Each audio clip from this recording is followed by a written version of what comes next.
Michael Knowles sat down with the friends over at Breaking Points, a.k.a. Counterpoints, and ended up torching Ryan, the lefty, on the topic of the unborn and deleting of babies. Okay, so this was a conversation specifically about Trump and feminism and IFE and all these sorts of stuff. And IVF, excuse me. And there were some things that I did not necessarily agree with Michael on this specific conversation around Trump. He said something like the only way Trump would lose is if the Democrats cheat, basically. They cheated, they broke all the rules. Which I think is just like a bad take for Michael Knowles. Like if you can't have inventory on why you guys could lose, I don't think you're not being objective, in my opinion, especially in light of some of the fumbles that have happened with the Trump campaign. But on this conversation of the deletion of babies, we got spicy. And Ryan, I mean, look at his face right there. He's noticeably irritated. He gets more and more irritated as this conversation goes on. And that they're competitive, or the reason that why they might even have a slight advantage at this point is Trump's success in overturning Roe v. Wade, and that the country has kind of recoiled at that. What's your assessment of that? And tell me, like, for people who our ecosystems don't overlap enough, so a lot of our viewers might not know, what exactly your politics are, where you are on this. My understanding is you're like pretty hardcore on the life side. Pretty hardcore. I prepped it, Michael. Like down the line. You prepped me a little bit. Like you're like down the line, like as out there as you can get on it, right? Out there. No. You're out there. You're the one that's on the fringes, my guy. We're not. You're the one that's but check this out. Yeah, I think we ought to protect babies. I think it's bad to kill babies. It's basically, I guess that's an extreme position now. It used to be a kind of a moderate and common sense position. Protecting babies too. You want to elaborate on that? We agree. Yeah. I don't think we really need to elaborate. I think it's bad to kill babies. So that would inform my election choices. I agree with you that Roe v. Wade's overruling is an issue in the campaign. I think it's really the only issue that helps Democrats at all, and then only in certain places. But conservatives have debated how to react to this. You've seen a lot of Republicans just basically trying to downplay the issue on the campaign trail, which is probably fine as a matter of prudence. I think what happened with Roe v. Wade being overruled is not that pro-lifers merely won a victory. It's not that Democrats won a political victory, as some of them claim. It's that the whole conversation changed. So now the Supreme Court says in the Dobbs ruling that the issue has to go back to the states. The Supreme Court could have said that the 14th Amendment provides equal protection, and so you can't kill babies anywhere. That's certainly an argument. Professor Robbie George, John Finnis made that argument in an amicus brief to the court. But that's not what they said. They said the issue goes back to the states and people can vote on it. And so the issue for pro-lifers is that when come up as a ballot initiative. Pause it. Did you catch that? He just said the Supreme Court could have just outright banned this based on the 14th Amendment. Yeah. They sent it back to the states. Stop acting like the freaking sky's falling. Yeah, he's like, this is the happy medium. This is the happy medium, actually. This is the compromise position. Yeah, hello. Overturning Roe v. Wade is the compromise position because it lets the states choose. So very interesting. Go ahead. Pro policies have succeeded. They've prevailed pretty much every time. So Republicans are in a bad position right now because we're in a whole new ballgame. And so what is required is to win hearts and minds and persuade people that it's wrong to kill babies and it's good to protect life at the state level. But that's not really a federal matter right now. The Supreme Court has ruled on it. So when Trump and J.D. Vance downplay the issue of I think they're doing so as a matter of political prudence, but it's also just common sense. They really have nothing to do with that issue right now. Unless the Supreme Court is going to reverse its position, which it's not, then that's really a matter for the states, and it's a matter for gubernatorial candidates and state legislature candidates to fight. And not to debate the point, but just on the definition of babies again. Do you think that an IUD kills babies? Well, an IUD is a contraceptive device, right? So in principle, I'm not not the biggest expert in contraception. I have 3 kids under 4, but from what I understand, that would prevent the conception of a baby. So it in general prevents the implantation. Oh, well, inasmuch, I suppose this would be similar to certain drugs where the nature of it, like Plan B, is debated. And some people, you're being, I suppose, a little bit more blunt about it than many pro-sexual revolution types on the left. But many people argue that things like Plan B or things like IUDs are merely contraceptive and not a fashion. So Ryan thought he set a trap for him. Yeah. He thought he got him. So you're against IUDs. Well, no, IUDs prevent conception. Well, no, sometimes they don't. Oh. No. So it's the same thing with the morning after pill. So it's debated on if a morning after pill is preventing implanting the egg or if it's actually killing something that has already been conceived. Yeah. Right? Ryan is being honest in saying that, yes, some of the actual birth control, which is why we don't do birth control. Personally, we don't do any birth control outside of, barrier methods and the rhythm method. But people are being honest and saying, yeah, the pill does kind of sometimes kill a conceived. The pill, the regular pill. The pill can sometimes in certain instances. Wow. Right. So he's being honest in that. Yeah. Which is interesting. Hello. Go ahead. But if they are contraceptive, then they prevent contraception. fashion. They obviously involve.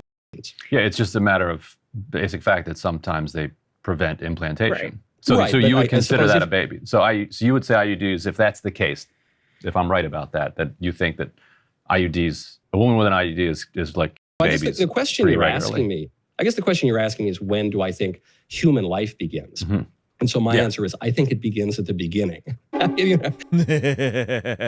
The funny thing too is that this guy is trying to pin Michael Knowles down Yeah. on something that he sees as extreme Yes. and ridiculous if Michael Knowles agrees to it. The funny part is that that extreme, extreme, if you have it, is way less crazy sounding than the other extreme, Oh, of course. which is at 9 months. Yes. You're like I'm gonna pin you down on like, oh, you think IUDs are bad? Right. It's like, sure. And as much as they, Yeah. as much as they would kill a pregnancy, I would say, yeah, they're bad. Yeah. You know, as much as they would prevent, I would say, no, they're fine to Yep. prevent. Right now, Exactly. I'm not speaking on behalf of all Christians, Catholics, and Orthodox. I'm pretty sure would disagree with me on that because I think they're against condoms as well. So, but yeah, that's an interesting point. Go ahead. I don't know when else you would say it begins. Now, of course, no one's really campaigning in this election. Where's they're the not even really beginning? campaigning on abortion, but no one's really campaigning against IUDs or any contraception or anything like that. We're pointing out that the Democrats have taken Why their not? legal rare position. Well, the reason is because the You Democrats just said have you're moved the voting on goalpost. kill. I'm You don't happy want to to give kill an answer babies. if you like, Ryan. Yeah, go ahead. Sorry. So the This man forgot he doesn't work for CNN. Well, it's just what's the point of like trying to press him on this conversation? We're talking about Trump's policies and he's trying to press him on his own views. reason that they're not campaigning on that is because the Democrats have moved the goalposts so far. They used to campaign on safe, legal, and rare. Now they campaign on at any moment up till birth and including after birth. So I know the Democrats are trying to run away with this because it's unpopular, but Andrew Cuomo, when he was governor of New York, was one of the first Democrat governors to change the law to say there will be no restrictions on abortion, even change the penal code such that if you killed a woman who was pregnant, it would no longer be double homicide, it would only be a single homicide. And then he lit up the Freedom Tower pink to celebrate. Tim Walz, as governor of Minnesota, repealed legal protections for babies who are born alive, who survive. Babies Which, by can the way, survive. that happens. People don't know that happens. That happens. Yeah. Maybe survival.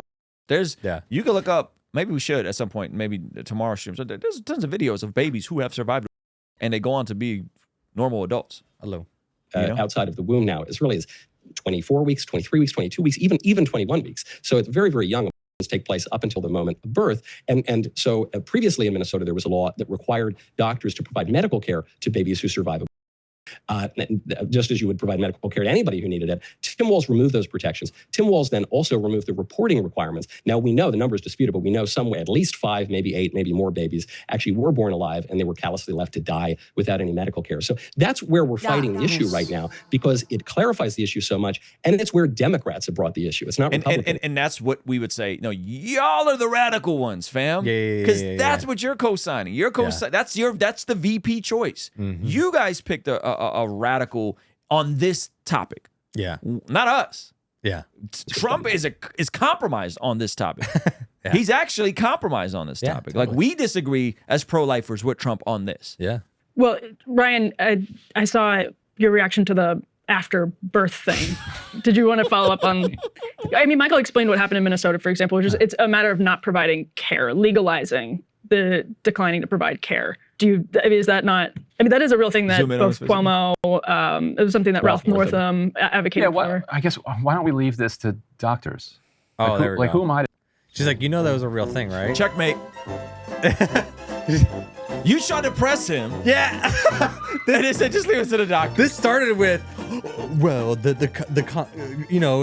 conceive, and then it stopped from the implantation and the IUD, and then just leave it to the yeah, doctors. you know what? Like it's so cringe that we're even talking about this right now. Why don't we just leave it to the experts? Yeah. Oh, okay. Go ahead. Listen to It's this. like I Because didn't go to we're medical. I citizens didn't go of a to medical self-governing school. republic, and we have What's that? laws against murder. It's so amazing that the Democrats who have been campaigning for socialized medicine for decades now say on this one healthcare issue, we just need to get the government out of it. What are you talking about? We're citizens. We live in a self-governing republic. We have something to say about the laws. That's why we're all talking about an election here. And we're talking about a matter of life and death, even if you take the babies out of it. For some reason, you don't like the babies. But let's say you're just talking about, I don't know, a disabled woman or something, just an adult who is in the room who requires desperate medical care in an emergency room. Would you say that doctors should just just ignore her? Wouldn't you say that the law ought to impel medical providers to provide that urgent medical care? Right. We have plenty of those laws on the books right now. Why is it just the case that when it comes to the most vulnerable, little babies, that for them, we, in the words of Ralph Northam, we just kind of put them on a table, you know, maybe make them a little comfortable and have a conversation between the doctor and the mother to see if you want to kill. Yeah, I want babies to die either, but I think it becomes very difficult to talk about when there's an entire movement that thinks that having an IUD is killing. He wasn't ready. Mom, can we watch CNN? No, honey, we have CNN at home. This is that. This is CNN at home. The CNN. Maybe. He So wasn't at that ready. point, Poor Ryan. Oh, he got I cut. usually like Ryan. I think Ryan is the tolerable lefty on breaking points. Yeah, but yeah, being a tolerable lefty when it comes to the brass tacks and you're debating the I'm saying the more high so, more IQ so Harvard than, guy. Yes, it's a bad look. You just still are wrong. Yeah. Just- Go ahead. Let's finish. And to change the the subject from the real political issue to a contrived political issue, because you know that the real political issue, as it's being fought, the Democrat position is completely indefensible and abhorrent to anyone who has even a modicum of a conscience. So you try to move to a contrived But political issue. why not that argue nobody is around there? debating Like, right why now. not argue around the final trimester and supporting if a fetus is viable? Like then, Well, hold on. There's a big yeah, difference between the final trimester and an IUD or something, right? There's a lot of space in the middle. And right now, the issue is that it is effectively legal at any point, including in some places after birth, which is just called.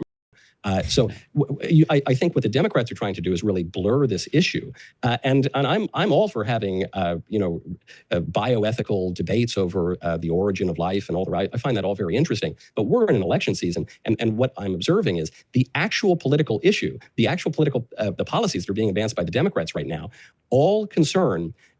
Those latter stages, the much clearer point of this, up until the moment of birth, shout your changing the penal code, for goodness sakes, in New York. Why is it that the Democrats, why is it that you, Ryan, when we're debating this right now, you are desperately trying to avoid that part of it? Because you know that's a losing issue for people. Well, I'll tell you the reason. My view on this is I don't even want to have a view on this. Like, exactly. I don't want to have it. He did. Yeah. Oh, he's done. That's it. Go to the comments. The comments roasted this dude. Ryan is looking extra grim today. Never seen Ryan get so upset at a guest. Why do you care? Has to be the weakest argument. Why are people impressed with Grim? Exactly. Why don't we just leave it to the doctors? Unwavering paragons of morality, completely immune to corruption. And by the way, their comments are usually super lefty. Yeah. I think I should leave Michael Knowles alone about this conversation. That was rough. Hey, thank you so much for checking out the video. Comment down below and let me know what you think. And be sure to check out this video that YouTube is recommending just for you. Let me know if they nailed it. All right? I'll see you over there. Peace.